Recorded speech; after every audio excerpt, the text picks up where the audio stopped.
अस्सलाम वालेकुम दोस्तों इस ड्रामे की अगली किस्त में आप सब नाज़रीन देखेंगे कि आखिरकार ज़ावियार और सोहा का निकाह हो ही जाता है, क्योंकि यहाँ पर ज़ावियार उसे मजबूर कर देता है कि तुमने मुझसे निकाह करना ही है, क्योंकि कॉन्ट्रैक्ट पर तुमने साइन किया था। अब तुम इससे मुकर नहीं सकती, क्योंकि उस कॉन्ट्रैक्ट में ये साफ लिखा था कि तुम किसी भी बात से मुकर नहीं सकती जो कि इस कागज़ पर लिखा हुआ है। यहाँ पर सोहा ने 2 लाख रुपए ला करके ज़ावियर के हाथ में थमाया और उससे कहा कि ये 2 लाख तो मैं वापस ले आई हूँ, लेकिन बाकी के पैसे भी मैं लाती हूँ।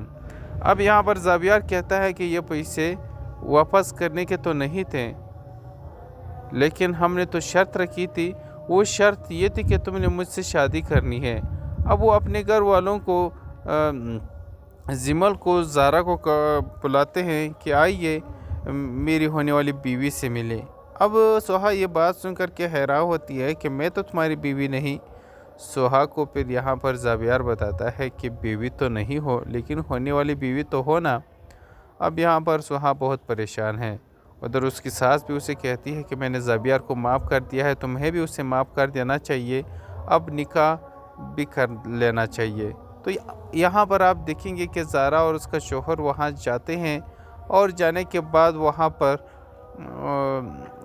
डेट फिक्स कर देते हैं और वो जुमे का दिन भी रख लेते हैं। तो ज़ारा वहाँ पर मिठाई बांटती है, सबसे पहले सोहा को देती है।